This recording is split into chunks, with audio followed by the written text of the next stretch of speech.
और जेल के पीछे जो लोग बैठे हैं वो बहुत बड़े महापुरुष रहे हैं, जिनको आप इस नाटक के सापेक्ष देखेंगे। तो आइए। भगत ओ मेरे पुत्र, बेबे तुम आ गए। देखो कितनी बार कहा है कि यहाँ मत आया करो, तुम्हारी आंखों के आंसू मुझे कमजोर कर देती है। कैसे ना आऊं? लोग कहते हैं कि सरकार ने तारीख तय कर दी है। क्या यह सच है भगत? क्या तुम अपनी माँ को छोड़कर चला जाएगा? नहीं बेबे, मैं जा नहीं रहा हूँ।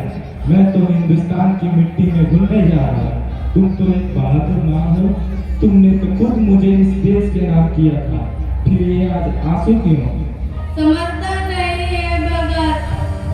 तेरे लिए तेरे पसंद के पराठे लाई हूँ। सोचा कि आखिरी बार अपने हाथ से खिला दूँ। जेलर साहब से बहुत मिन्नतें की है मैंने। मेरे हिस्से के पराठे उन भूखे गरीब बच्चों को खिला देना जो गलियों में आजादी के नारे लगाते हैं। मेरा पेट तो भारत माता की मोहब्बत से भर गया है। लेकिन एक बात सुन। क्या पुत्र? जब मुझे फांसी दी जाएगी तब तुम मत आना।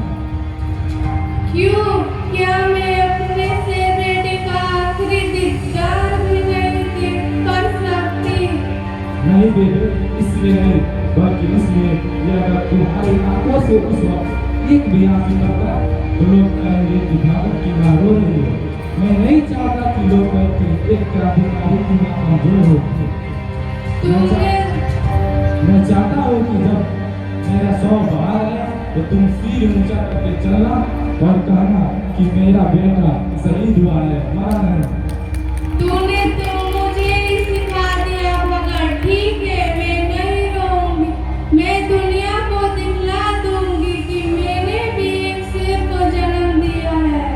शाबाश बेबे, बस यही हौसला चाहिए। जब मैं फांसी के फंदों को चूमूंगा तो तुम समझ लेना कि मैं तुम्हारी गोद में सोने जा रहा हूँ। और इस तरह से आप देख रहे हैं इस कार्यक्रम में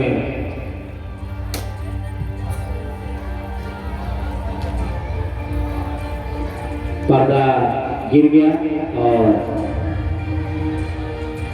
अगला स्क्रिप्ट आपके सामने कुछ ही क्षणों में प्रस्तुत किया जाएगा। इस प्रकार भगत सिंह की मां भगत सिंह से आखिरी बार मिलती है।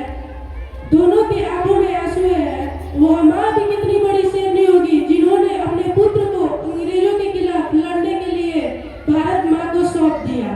आइए देखते हैं दृश्य 2 में भगत सिंह को फांसी कैसे लगती है। 23 मार्च 1931 लाहौर की सेंट्रल जेल। सूरज ढल रहा था पर भारत में 3 सूर्य का उदय होने वाला था। नियम के अनुसार फांसी सुबह होनी थी, पर अंग्रेजों को डर इतना था कि उन्होंने वक्त से पहले ही इन शेरों को खत्म करने का फैसला किया।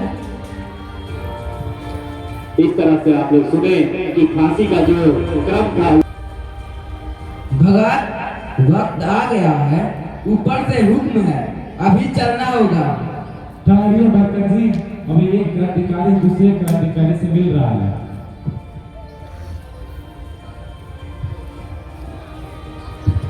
चलिए अब तैयार है।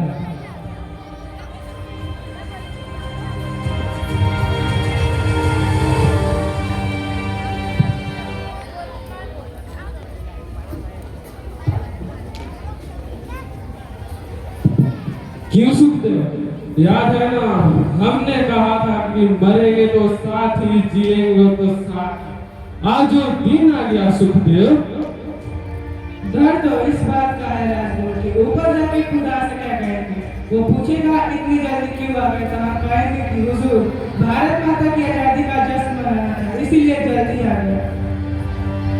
आज आपको भी फक्र होगा लोग किनको गले लगा रहे हैं। आज हमारी लाशें गिरेगी, लेकिन हर लाश से हजारों इनकलाबी पैदा होंगे। इनकलाब जिंदाबाद, जिंदाबाद जिंदाबाद, इनकलाब जिंदाबाद, जिंदाबाद जिंदाबाद। तुम तीनों मेरी आखिरी ख्वाहिश है कि मेरे जात को हिंदुस्तान की खेतों में बिखेर दिया जाए, ताकि वहाँ से जो अनाज उगे उसे हर बच्चा खाकर एक इनकलाबी बने। वाह वाह, क्या बात है, क्या बात है। और मेरी आखिरी ख्वाहिश यह है कि जब हम जाए तो रोना मत, बस एक बार जोर से नारा लगा देना ताकि ब्रिटिश साम्राज्य की नींव हिल जाए। बहुत सुंदर। मेरी आखिरी ख्वाहिश है कि जब मरो तो मेरा हाथ खुला रहे, ताकि मैं हिंदुस्तान की मिट्टी को आखिरी बार छू सकूं। वाह वाह वाह वाह, बहुत सुंदर।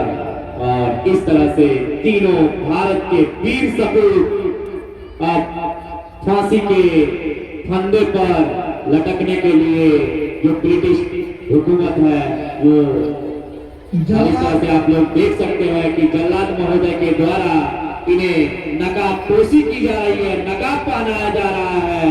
और इनका जो फांसी होने का, फांसी देने का जो समय था वो दूसरा था, लेकिन उसे चेंज करके दूसरे समय में ही फांसी दे दी जा रही है, ताकि भारत में कोई बड़ी आंदोलन जन्म न ले।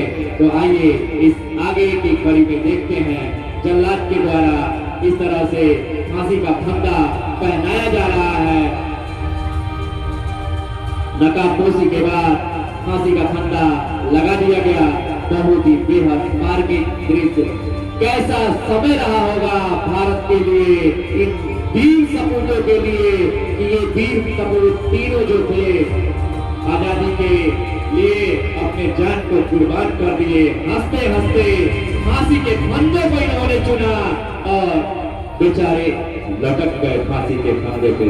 तो देखिए अगली कड़ी में, और यहाँ पे ये देख सकते हैं फांसी लगा दी गई है और धीरे धीरे फांसी को टाइट किया जा रहा है। और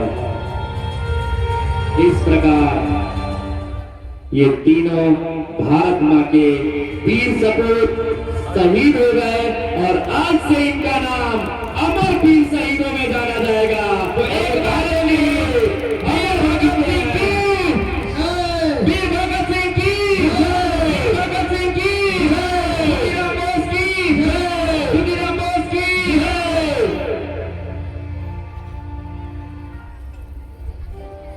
जोरदार तालियां इन बच्चों के लिए जो अपने